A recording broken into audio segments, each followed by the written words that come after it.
Thunder rolled across the Montana sky like God himself was bowling strikes, rattling the windows of Fiona Harper's small homestead as the first raindrops fell heavy as silver dollars on her roof.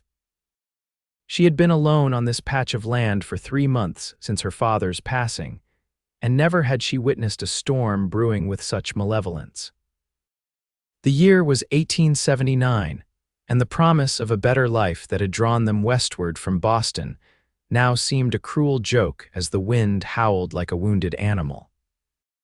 Fiona grabbed her father's pocket watch from the mantel and clutched it to her chest, her 22 years having taught her little about surviving the untamed wilderness alone. Her auburn hair whipped around her face as she rushed outside to secure the chicken coop, the sky above her darkening to the color of a bruise. "Get back, you fool birds," she shouted over the wind, herding the panicked chickens into their shelter. As she latched the coop door, a tremendous crack split the air. Fiona turned to see a massive oak tree struck by lightning teetering toward her cabin. She screamed but couldn't outrun the inevitable. The ancient oak crashed through her roof like it was made of paper, the sound of splintering wood mixing with the storm's fury. Rain immediately began pouring through the gaping wound in her home, soaking everything she owned. Desperate, Fiona salvaged what she could: her father's watch, her mother's locket, a bundle of letters, and a change of clothes. She wrapped them in oilskin and huddled in the remains of her kitchen as water pooled around her boots. The temperature dropped rapidly as night approached, and with half her cabin exposed to the elements, Fiona knew she wouldn't survive until morning. A flash of lightning illuminated a rider approaching through the downpour. Fiona grabbed her father's shotgun, leveling it at the door just as 3 solid knocks announced the visitor. "Hello," a deep voice called out. "Anybody alive in there?" Fiona kept the shotgun trained on the door. "State your business, stranger." "Madam, I'm just passing through and saw your predicament. Thought you might need assistance." Cautiously, Fiona opened what remained of her door to find a tall figure silhouetted against the stormy night. Lightning flashed again, revealing a man with dark eyes and a strong jawline, rain dripping from his wide-brimmed hat. He wasn't wearing the traditional outfit of a cattle driver, but rather the sturdy clothes of a rancher, with a star pinned to his vest. "Sheriff Zachary Lawson, madam," he said, tipping his hat. His eyes quickly assessed the destruction. "Seems like you've had some trouble."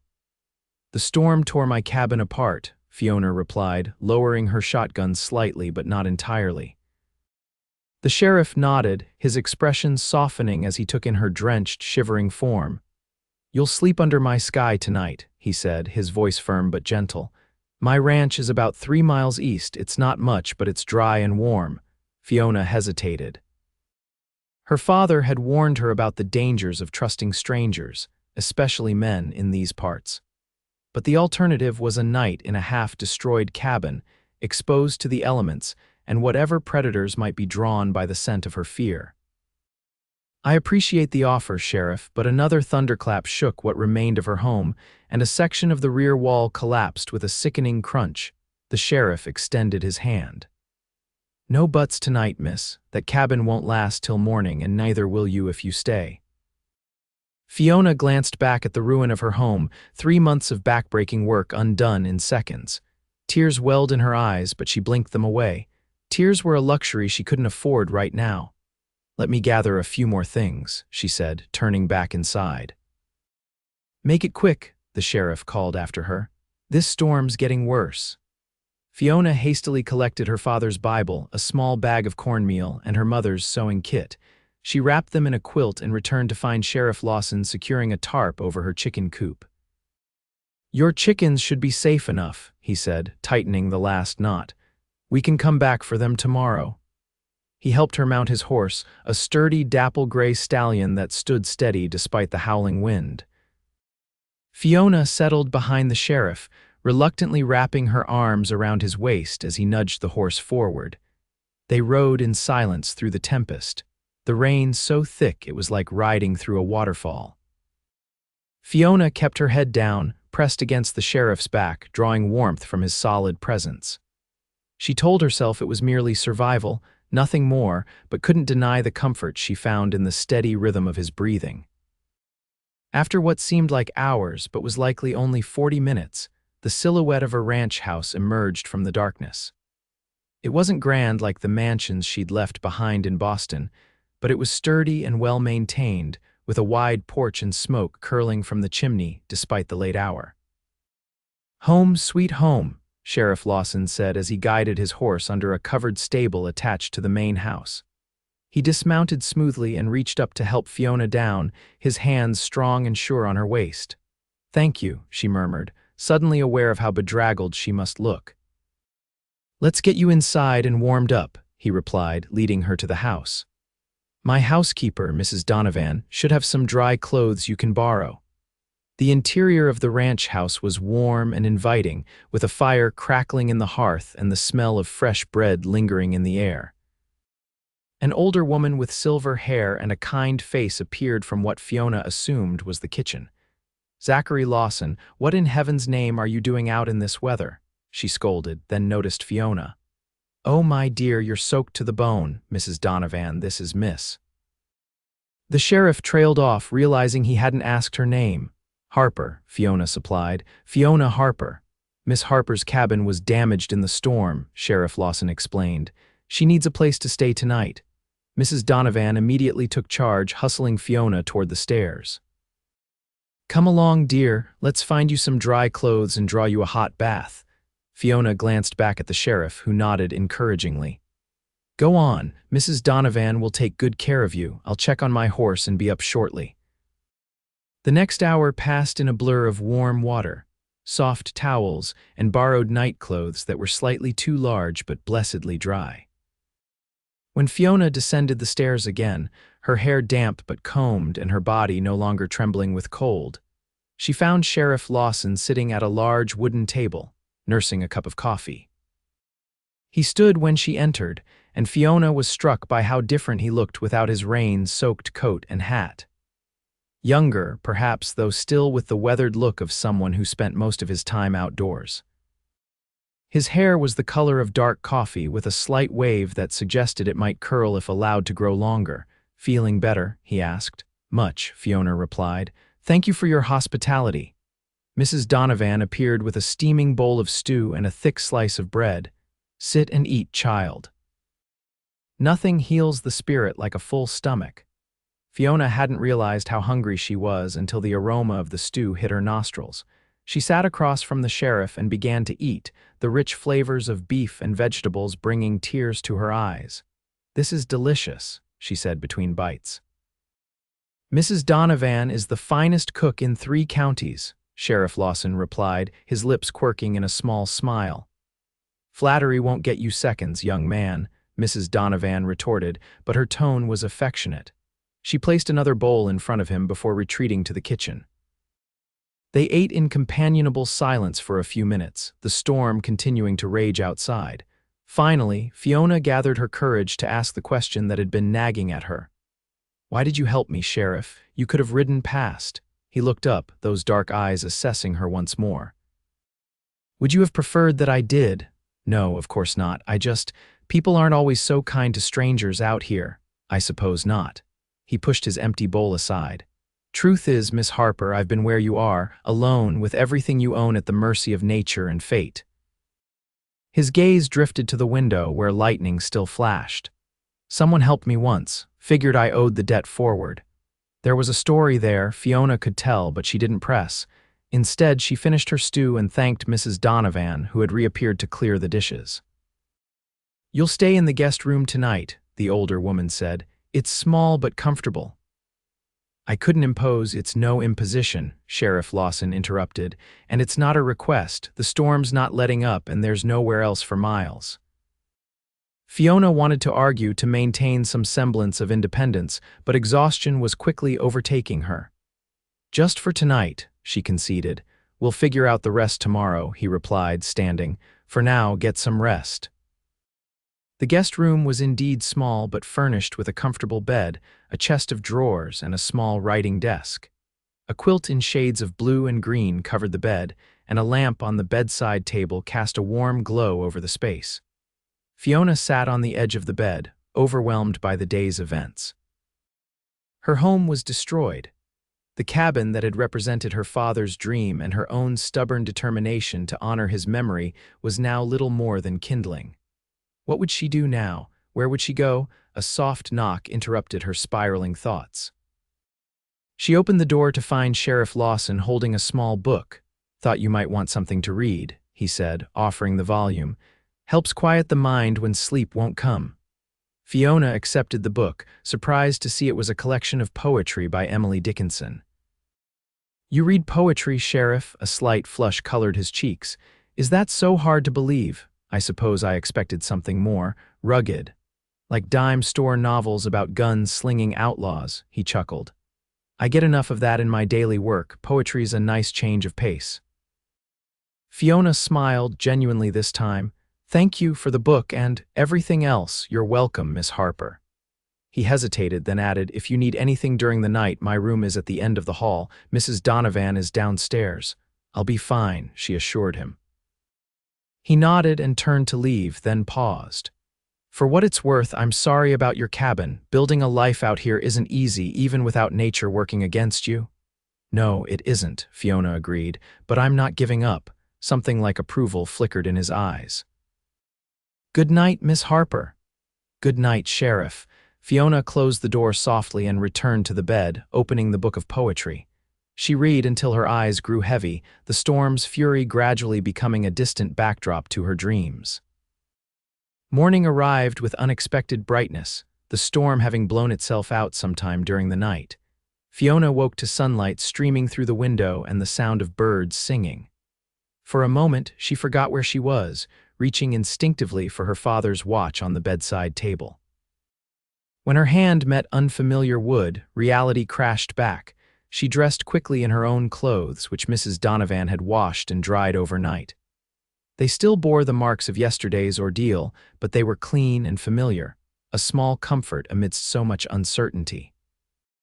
Downstairs, she found Mrs. Donovan preparing breakfast, the kitchen filled with the aroma of coffee, bacon, and fresh biscuits. "Good morning, dear," the housekeeper greeted her. "Did you sleep well?" "Better than I expected," Fiona admitted. "Where is Sheriff Lawson?" "Already out checking on the damage from the storm. He said to tell you he'd ride over to your property after breakfast to assess the situation." Fiona felt a pang of anxiety at the thought of what she might find, how much of her home remained, what could be salvaged. And more importantly, what would she do next? Mrs. Donovan seemed to sense her distress. "Sit down, Miss Harper. A good meal will help you face whatever comes next." Fiona did as instructed, accepting a cup of strong coffee and a plate laden with food. She ate mechanically at first, then with increasing appetite as her body reminded her of its needs. She was finishing her second cup of coffee when the front door opened, and Sheriff Lawson entered, bringing with him the scent of fresh air and horses. He removed his hat, revealing hair damp with sweat, and nodded to both women. "Morning, ladies," he said, making his way to the coffee pot. "Beautiful day after such a tempest. How bad is it out there?" Fiona asked, unable to mask her concern. The sheriff poured himself coffee before answering. "Some downed trees, flooded creek beds, nothing the town hasn't seen before." He turned to face her, his expression carefully neutral. "I haven't been to your place yet. Thought you might want to come with me." Fiona nodded, grateful for the consideration. "Yes, please." "Finish your breakfast first," Mrs. Donovan instructed, placing a plate in front of the sheriff. "Both of you need your strength." They ate in companionable silence, Fiona stealing glances at the sheriff when she thought he wasn't looking. In the clear light of morning, she could see the fine lines at the corners of his eyes, the slight dusting of gray at his temples. He wasn't as young as she'd first thought, probably in his early 30s, but there was a vitality to him that belied his age. After breakfast, Sheriff Lawson saddled 2 horses, his own gray stallion and a gentle chestnut mare for Fiona. The ride back to her property was nothing like the harrowing journey of the previous night. Birds sang in the trees, and the air was fresh with the scent of pine and wet earth. If not for the dread building in her stomach, Fiona might have enjoyed the experience. Her dread proved justified when they crested the hill overlooking her homestead. The cabin was even worse than she remembered, the roof completely caved in, walls buckled, and belongings scattered across the muddy yard. The chicken coop, miraculously, had survived intact, and she could hear the indignant clucking of her hens. "Oh," she breathed, the single syllable containing all her disappointment and despair. Sheriff Lawson dismounted and tied his horse to a fence post. "Let's have a closer look," he said, offering a hand to help her down. They picked their way through the debris, Fiona fighting back tears as she recognized pieces of her life, a broken chair her father had made, pages from books now swollen with water, a shattered lantern that had guided her through many dark nights. "It's all gone," she said, her voice barely audible. The sheriff surveyed the damage with a practiced eye. "The structure's a loss," he agreed, "but we might salvage some of your belongings." "What's the point?" Fiona snapped, then immediately regretted her outburst. "I'm sorry, it's just... I don't have the money to rebuild, and even if I did, I don't have the skills." Sheriff Lawson didn't seem offended by her sharp tone. "What were your plans for this place?" he asked instead. The question caught her off guard. "What do you mean, before the storm?" "What were you hoping to accomplish here?" Fiona looked out over the small plot of land, remembering her father's enthusiasm when they'd first arrived. "My father believed we could build something here, a real home, maybe even a prosperous farm someday." She swallowed hard. "After he died, I stayed because leaving felt like admitting he was wrong." The sheriff nodded, understanding in his eyes. "And now, I don't know," she admitted. "I have a little money saved, but not enough to start over. I could try to sell the land, but who would buy it with this mess?" "You have options," Sheriff Lawson said. "Town's growing. They need teachers, seamstresses, shopkeepers, skills a Boston girl might have." Fiona bristled at his assumption. "How did you know I'm from Boston, the way you talk?" he replied with a slight smile. "And those books I glimpsed in your cabin before it collapsed, not typical frontier reading." She should have been unnerved by his observation, but instead she felt oddly seen. "I was a teacher's assistant back east," she conceded, "but I came west for a reason, Sheriff. I wanted something different." "Call me Zach," he said. "Seems silly to stand on formality while standing in the ruins of your home." The unexpected informality startled a laugh from her. "All right, Zach. Tell you what, Fiona," he continued, her name sounding different in his deep voice. "Gather what you can salvage. The chickens, too. You'll stay at my place until you figure out your next move." "I couldn't impose. It's not an imposition," he interrupted. "Mrs. Donovan's been complaining about being lonely. Besides, I've got plenty of space, and the town's a good half-day's ride from here." "And what would people say about a single woman living under your roof?" Fiona challenged, though the offer tempted her more than she cared to admit. Zach's expression turned serious. "They'll say you're under the protection of the law, which you are, and they'll mind their own business if they know what's good for them." The fierce protectiveness in his voice sent an unexpected warmth through Fiona's chest. Still, she hesitated. "I don't like being beholden to anyone."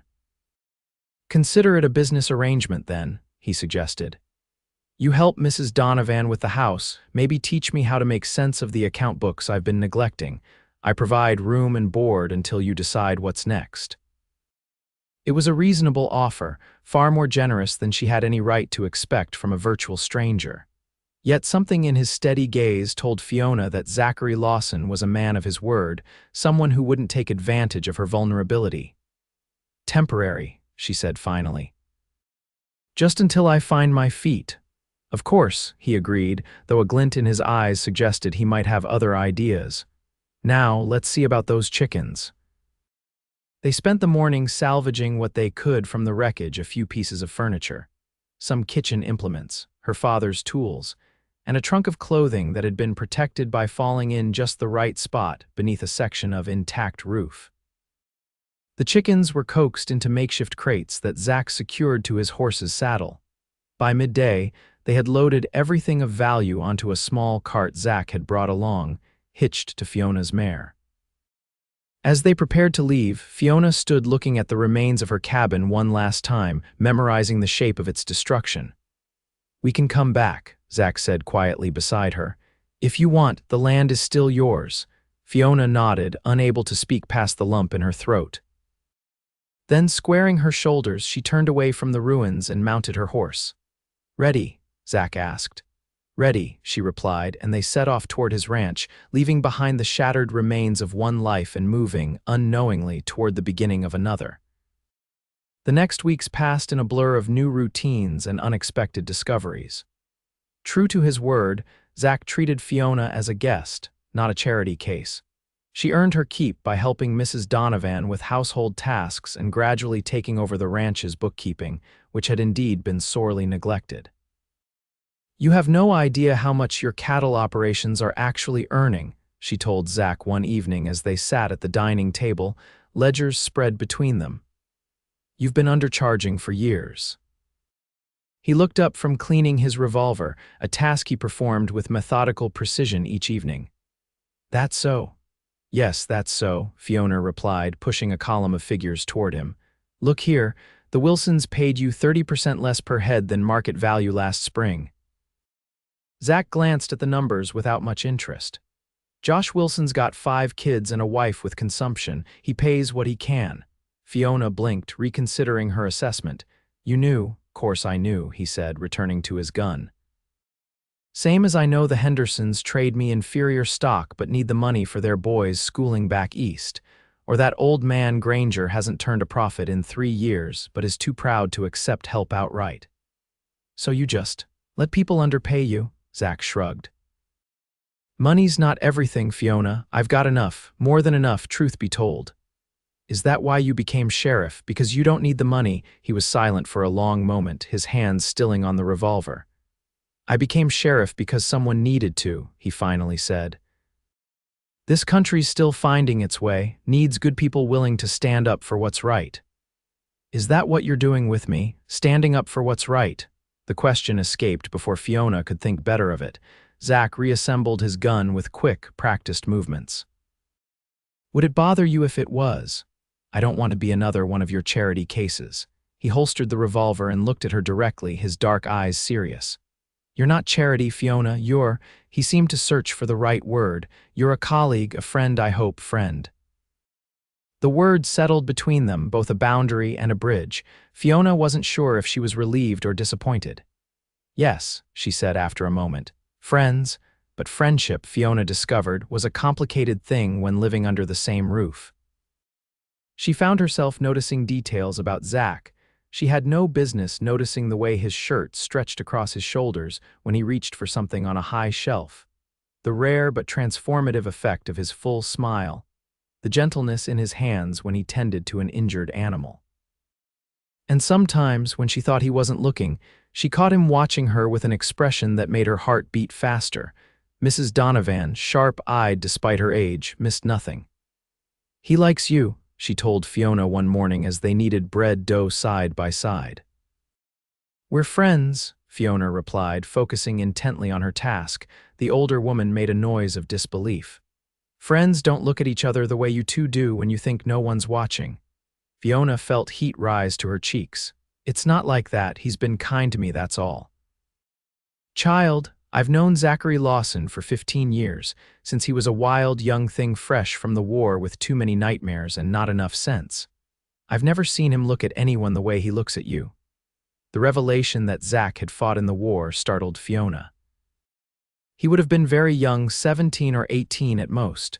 She tried to imagine him as a boy soldier, facing horrors no one should have to witness, and her heart ached. "He's never mentioned the war," she said quietly. "He wouldn't," Mrs. Donovan replied. "Doesn't talk about his family much either, though God knows they left him well provided for." "What happened to them?" Mrs. Donovan sighed, her hands never stopping their rhythmic work. "His father built a shipping empire back east, died when Zach was 16, mother followed a year later.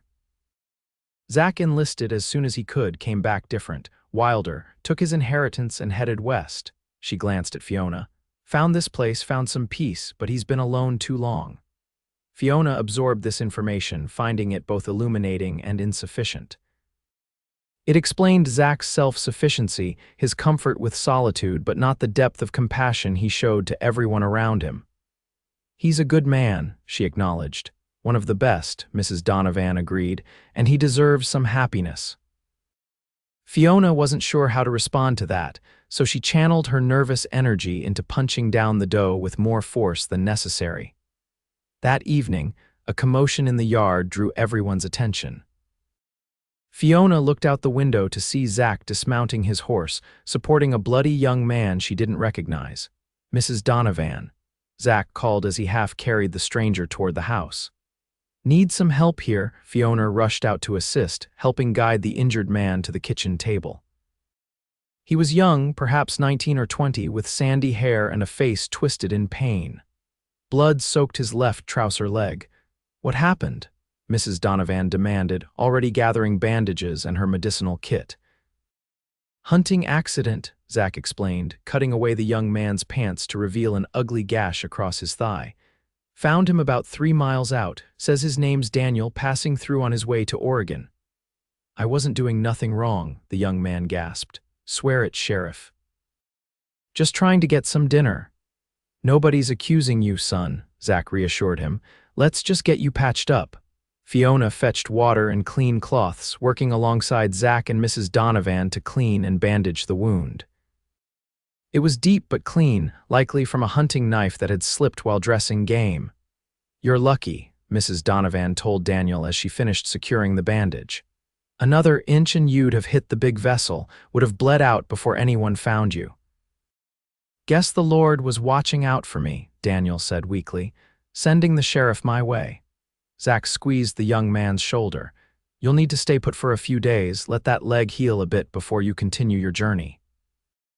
"I don't want to impose, not an imposition," Zach interrupted with a wry glance at Fiona. "Got a habit of collecting strays around here." Fiona rolled her eyes but couldn't suppress a smile. "I'll make up the spare room," she said, leaving the kitchen. As she prepared the bed with fresh linens, Fiona reflected on how easily Zach had taken charge of the situation, how naturally he'd stepped into the role of protector and helper. There had been no hesitation, no calculation of cost or benefit, just immediate action to assist someone in need. It was a quality she admired, perhaps even envied.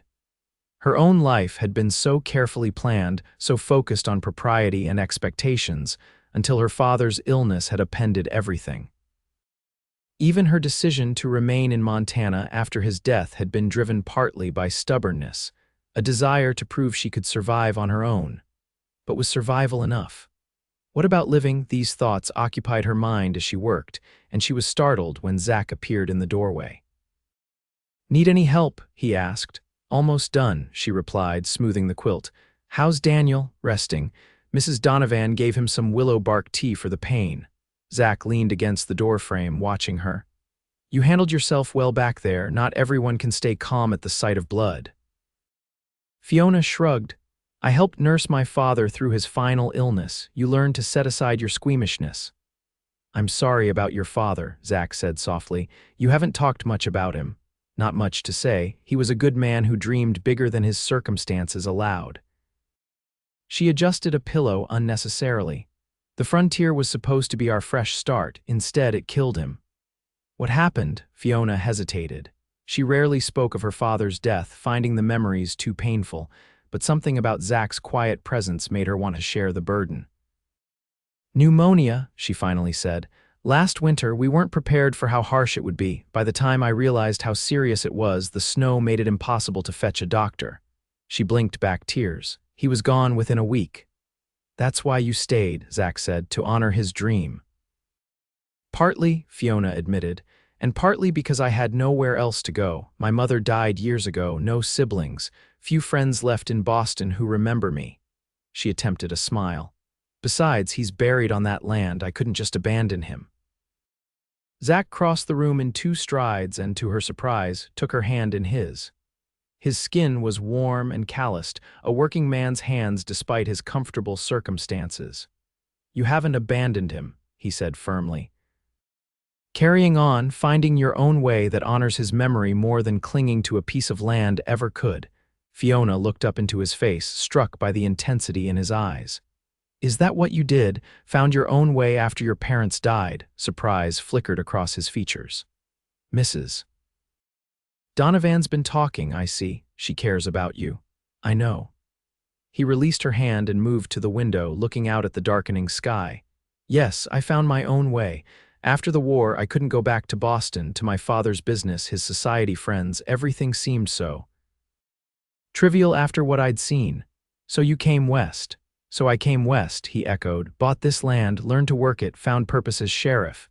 He turned back to her with a rueful smile, found peace most days. And the other days, Fiona asked softly, something vulnerable crossed his face. The other days, I remember too much. They stood in silence, the space between them charged with unspoken understanding. Fiona recognized in Zach a fellow survivor, someone who had faced loss and emerged changed but undefeated. Well, she said finally, breaking the moment, the room's ready for Daniel. Thank you, Zach replied, his expression returning to its usual calm. I'll help him up. As he turned to leave, Fiona called after him. Zach, he paused, looking back. Yes, I'm glad you found your way here. A slow smile spread across his face, warming his eyes. So am I, Fiona, so am I. The arrival of Daniel brought a new dynamic to the household. Despite his injury, the young man was cheerful and talkative, eager to share stories of his travels and equally eager to hear about life in Montana territory. His presence drew Fiona out of the shell she hadn't realized she'd built around herself since her father's death. So you've never been to Oregon? Daniel asked one evening as they sat around the dining table after supper. It's supposed to be the Garden of the West, green all year round, they say. Sounds wet, Mrs. Donovan commented, her knitting needles clicking steadily. Wet means things grow, Daniel countered.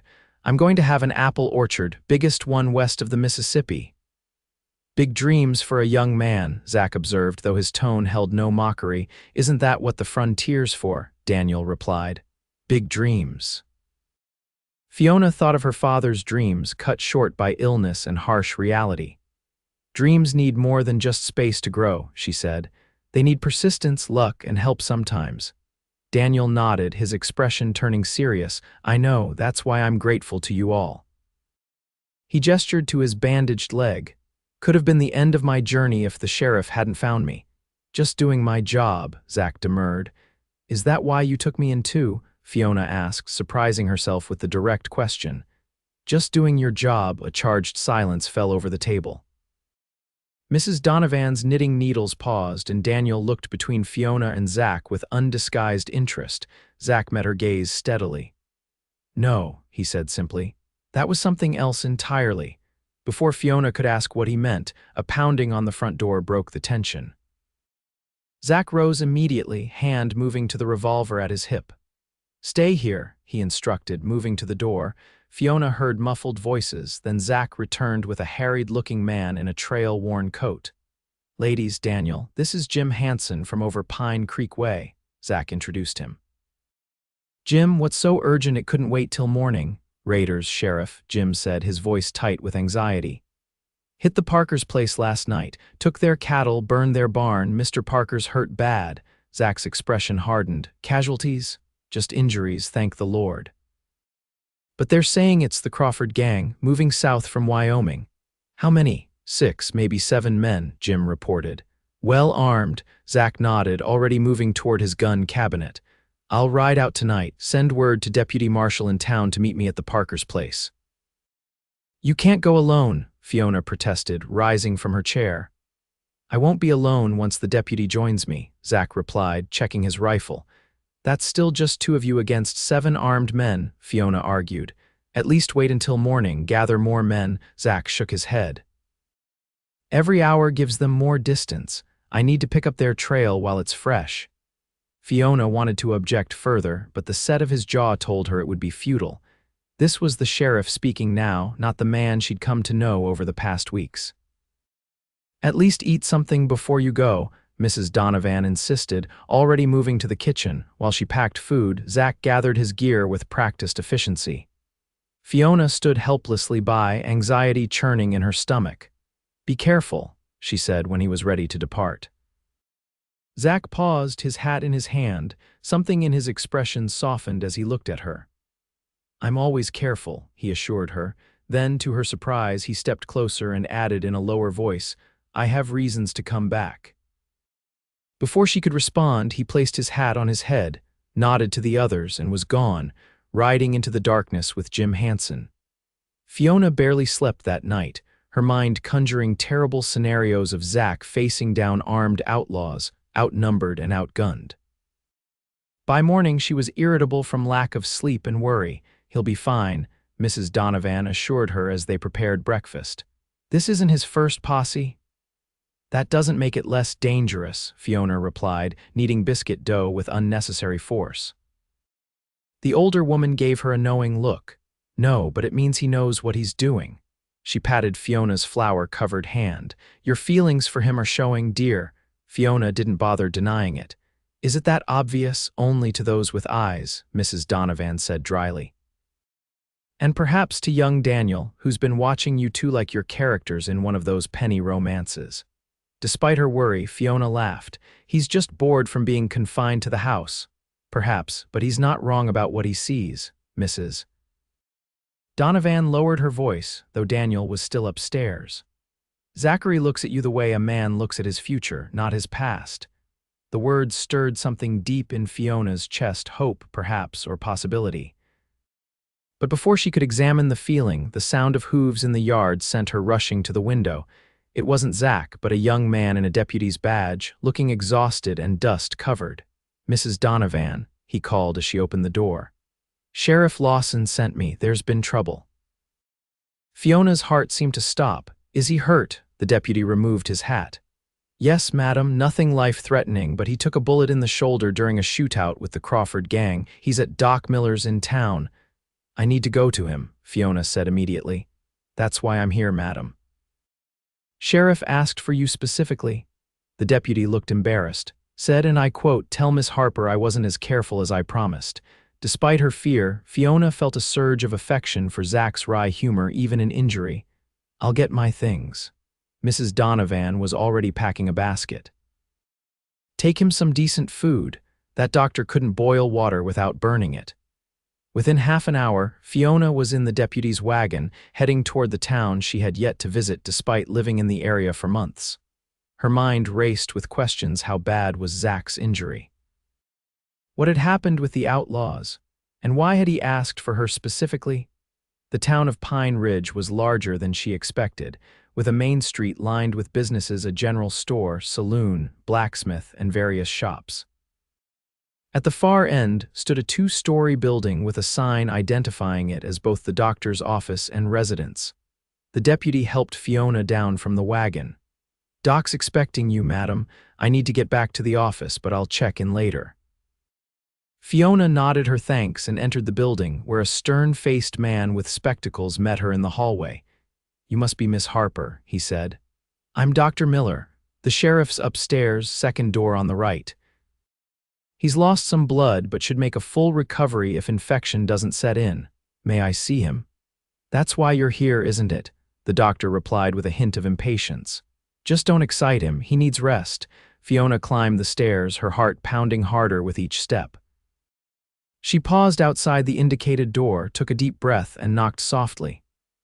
"Come in," Zach's voice called, sounding weaker than she'd ever heard it. She entered to find him propped up in bed, his left shoulder heavily bandaged, his face pale but alert. Relief washed over her at the sight of him alive and conscious. "You're a terrible patient, aren't you?" she said, trying for lightness despite the tears threatening to spill. A smile tugged at his lips. "The worst, according to Doc Miller." His eyes swept over her as if reassuring himself that she was real. "You came." "Of course I came," Fiona replied, setting down the basket and moving to his bedside. "You asked for me. Wasn't sure you would." He winced as he shifted position. "Thought you might be too angry about me riding out like that." "Oh, I'm angry," she assured him, sitting in the chair beside his bed.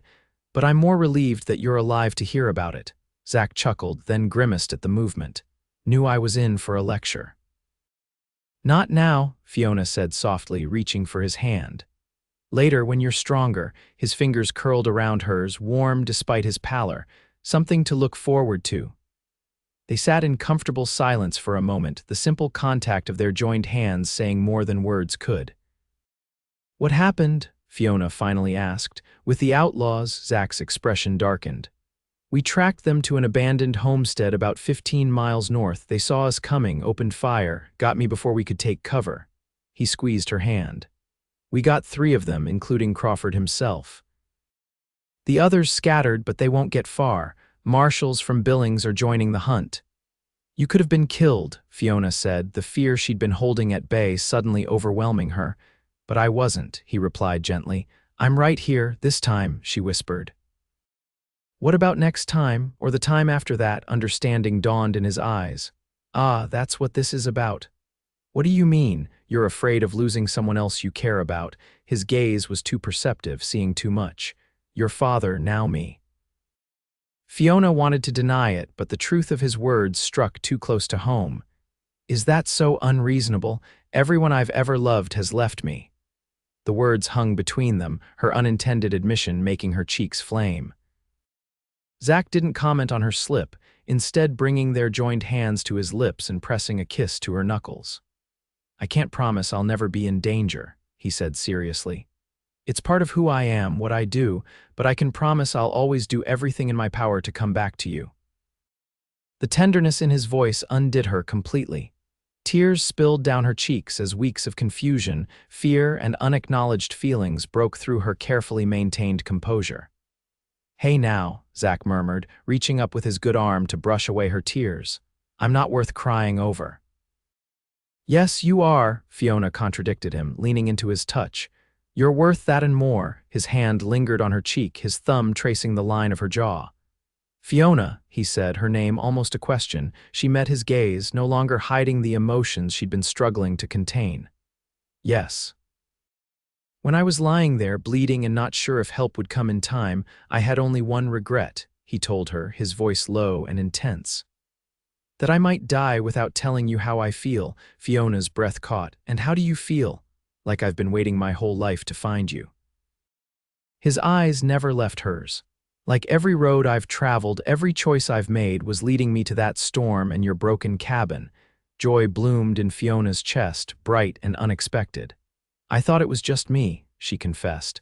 "I thought I was imagining the way you looked at me sometimes." "You weren't imagining anything," Zach assured her. "I've been half in love with you since you pointed that shotgun at me." Fiona laughed through her tears. "That's not very romantic." "On the contrary," he argued with a smile. "A woman who can defend herself is exactly the kind of partner a sheriff needs." "Partner," she repeated, the words sending a thrill through her. Zach's expression turned serious again. "That's what I'm asking, Fiona. Not today, maybe not tomorrow, but someday would you consider building a life with me? Not because you need shelter or protection, but because we're better together than apart." It wasn't a formal proposal, but Fiona recognized it for what it was, a promise, a beginning. She thought of her father's dream for a new life in the West, how different the reality had been from his expectations, yet how it had led her here to this moment, to this man. "Yes," she said simply, "I would consider that very much."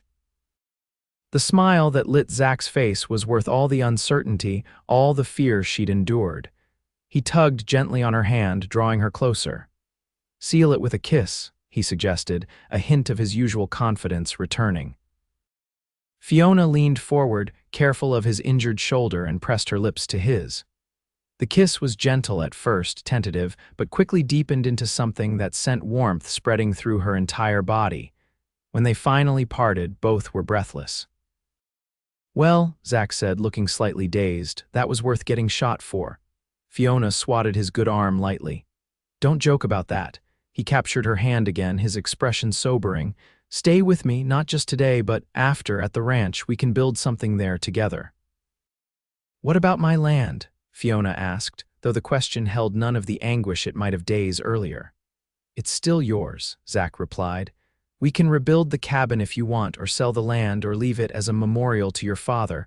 Whatever you choose, I'll support you." The freedom of choice, offered without pressure or expectation, was perhaps the greatest gift he could have given her. Fiona felt the last of her reservations melting away. "I'll stay," she said. "Not because I need to, but because I want to." Zach's smile was like sunrise breaking over the mountains. "That's all I ever wanted." Dr. Miller chose that moment to enter the room, clearing his throat loudly. I said don't excite my patient, Miss Harper. Fiona moved to pull away, but Zach held her hand firmly. Too late for that, Doc, he said, his eyes never leaving Fiona's face. I believe I'm already thoroughly excited. The doctor huffed, checking Zach's bandages with practiced hands. Keep this up and you'll reopen your wound. Worth it, Zach murmured, winking at Fiona. She shook her head, smiling despite herself. Behave, Sheriff. I want you home as soon as possible. Home, he repeated, the word carrying new meaning for both of them. I like the sound of that. As spring turned to summer, Zach's shoulder healed and their lives settled into a new rhythm. They sold Fiona's land to a young couple from Minnesota, using the money to expand the ranch's operations and establish a small school in town where Fiona taught 3 days a week. Daniel recovered fully and continued his journey to Oregon, promising to send them apples from his future orchard. Mrs. Donovan remained a beloved fixture in their household, though she now referred to herself as their housekeeper, in title only, since Fiona had taken over most domestic duties.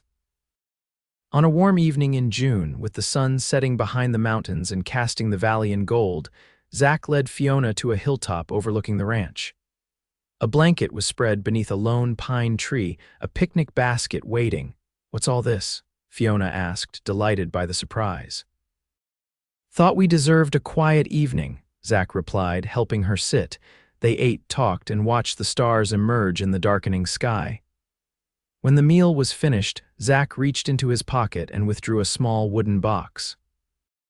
I've been carrying this around for weeks, he admitted, suddenly looking nervous, waiting for the right moment. Fiona's heart began to race as he opened the box to reveal a gold ring set with a single pearl. It was my mother's, he explained, one of the few things I brought west with me. It's beautiful, Fiona whispered. Zach took her hand, his expression solemn yet radiant with hope. Fiona Harper, I love you. I love your courage, your intelligence, your stubbornness.